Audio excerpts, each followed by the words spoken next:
बात जातिगत जनगणना की, जिसकी जितनी हिस्सेदारी उसकी उतनी दावेदारी।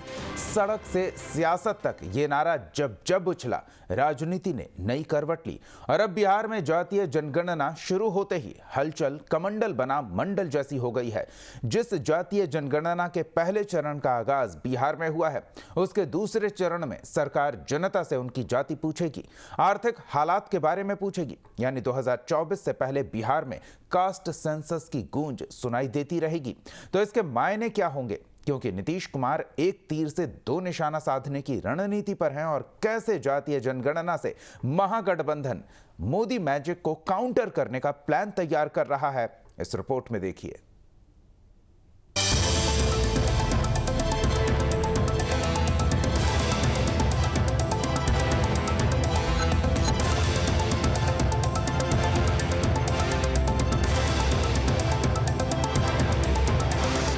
संशय होगा और उपजाति छुपाने में शर्म क्या है भाई? मेरी उपजाति बताने में, आपकी उपजाति बताने में क्या है? तो इसी तरह से, क्योंकि उपजाति लिखा जाना तो ठीक नहीं ना है, जाति लिखा गया तभी ना संख्या ठीक से होगा।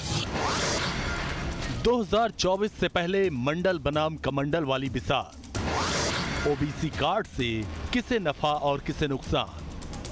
90 के दशक में जिस मंडल बनाम कमंडल युग में लालू और नीतीश कुमार जैसे क्षत्रपों का उदय हुआ, 32 साल बाद उसी जोड़ी के राज में बिहार में मंडल पार्ट 2 की नई प्रयोगशाला खुल गई है। इसमें नीतीश कुमार की सुशासन और समाधान यात्रा वाली केमिस्ट्री है, तो ओबीसी कार्ड वाली मिस्ट्री भी, जिसका एक एक सच सामने आएगा जातीय जनगणना से। अगले 6 महीने यानी मई तक बिहार में कौन सी जाति कितनी बड़ी आबादी में है, 2 चरणों में इसकी गणना कराए जाने का शंखनाद हो चुका है। डोर टू डोर यानी घर घर जातीय जनगणना अभियान का ये फॉर्म देखिए, इसे हर परिवार को भरना है। फॉर्म में क्या क्या जमा लिखना है? इसमें सर पहला हमको क्रम संख्या लिखना है और भवन संख्या लिखेंगे। उसमें भवन संख्या जो प्लेट हो गया, उसमें कितने मकान है उसका मकान संख्या लिखेंगे।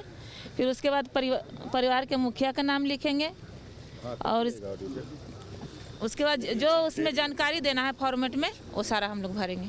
अच्छा, इसमें पूरी जानकारी अभी 10 डेटा इसमें रहना है ना? हाँ, उसमें पूरी जानकारी देने। देखिए, इसमें भवन संख्या, मकान संख्या, जिस उद्देश्य के लिए मकान का उपयोग किया जा रहा है, परिवार संख्या, परिवार के मुखिया का नाम, परिवार में कुल सदस्यों की संख्या, परिवार का क्रम संख्या, दौरे की तिथि और परिवार के मुखिया का हस्ताक्षर। ये है बिहार जाति आधारित गणना 2022 का संक्षिप्त मकान सूची, यानी पहले चरण की गणना का काम बिहार में शुरू हो चुका है।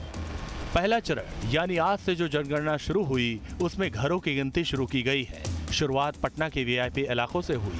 अभी तक राज्य सरकार की तरफ से मकानों को कोई नंबर नहीं दिया गया। वोटर आईडी कार्ड में अलग, नगर निगम के होल्डिंग में अलग नंबर है।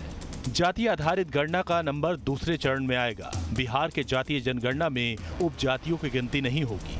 नीतीश कुमार के जातीय जनगणना वाले अभियान पर यूं तो विपक्ष यानी बीजेपी का समर्थन भी है।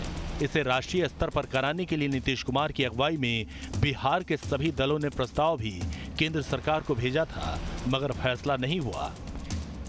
पटना में उस पहले परिवार के साथ हम मौजूद हैं जहां जाति गणना शुरू की गई है। पूरी टीम यहां पहुंची हुई है, गणक की, पर्यवेक्षक की, जिला प्रशासनिक विभाग से, और ये जिनके घर में गणना शुरू हुई। क्या नाम है भाई आपका? डॉक्टर जफर कमाल अंजुम। अच्छा, तो जफर साहब, क्या क्या लिखा आपने? सब कुछ दे दी जानकारी आपने? हाँ, मतलब उसमें एक मुखिया का नाम पूछ रहे थे जो, और दूसरा कितने फैमिली मेंबर हैं। तो फर्स्ट फेज में शायद यही इन्फॉर्मेशन जानी है। एक्सपीरियंस है अगले बार जी नहीं, अच्छा है, मतलब जो भी सरकार की पॉलिसीज़ है तो पब्लिक को उसमें कोऑपरेट करना चाहिए, और स्टैटिस्टिक्स कभी भी सरकार को योजनाएं बनाने में हेल्प करते हैं। चलिए, तो डॉक्टर जफर क्या है, गणना शुरू हुई है, खुश हैं। इनका नाम देखिए यहाँ अंकित कर दिया गया है बाकायदा। आवासीय डॉक्टर साहब के घर में 4 लोग हैं, परिवार का क्रम संख्या 1 है, दौरे की तिथि 7 तारीख है।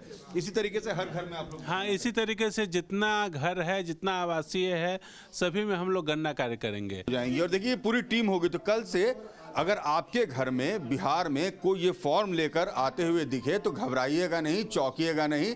दरअसल आपकी जाति अब सरकार पूछेगी और आपको बताना होगा कि आपके घर में कितने लोग हैं, संख्या कितनी है, कौन क्या करता है। आने वाले वक्त में ये तो पहला चरण है, दूसरे चरण में आपको अपनी जाति बतानी होगी, अपना काम बताना होगा।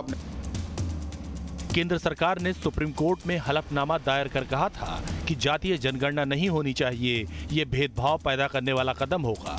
लेकिन महागठबंधन सरकार के मुखिया नीतीश कुमार अपने स्टैंड पर कायम रहे। अब बिहार में जातीय जनगणना का चैप्टर खुला तो हलचल बढ़ गई कि उपजातियों की गिनती क्यों नहीं कराई गई। की जनता को संशय होगा और उपजाति छुपाने में शर्म क्या, भाई मेरी उपजाति बताने में, आपकी उपजाति बताने में क्या। लेकिन नीतीश जी को डर है कि उनके समाज, उन्हीं के माने कुर्मी समाज में वो 5% नहीं है, इसलिए वह चाहते नहीं है कि नालंदा के कुर्मी समाज जाने की उनकी असल में उपजाति क्या। से क्यों नहीं कहते हो? उनके पास संसाधन बेहतर है, उनके पास माने कुछ, उनका एजेंसी कितनी है, वो लोग करावें। तो यहाँ जो हो रहा है उसको आप टोक रहे हैं, उसमें लंगी मारने की कोशिश कर रहे हैं। बिहार से पहले इसी तरह के जातीय आधारित गिनती राजस्थान और कर्नाटक में कराई गई थी, मगर फायदा होने की जगह कांग्रेस को तब नुकसान हुआ था। लेकिन बिहार में नीतीश के कदम के मायने बहुत गहरे हैं, क्योंकि मोदी युग में विपक्ष के तमाम ओबीसी कार्ड बेअसर हुए। इसकी वजह है प्रधानमंत्री मोदी की लोकप्रियता और उनका ओबीसी फैक्टर। सियासी गलियारों में चर्चा है कि जातीय जनगणना के बाद नीतीश कुमार ओबीसी आरक्षण पर कोई बड़ा दांव खेल सकते हैं। सहयोगी आरजेडी के एमवाई समीकरण की तर्ज पर एक बड़ा वोट बैंक तैयार करने का लक्ष्य रखा गया है। फिलहाल नीतीश कुमार के साथ कुर्मी और कुशवाहा वोट बैंक है। इसके अलावा अति पिछड़ी जातियों का भी समर्थन जेडीयू को मिलता रहा है।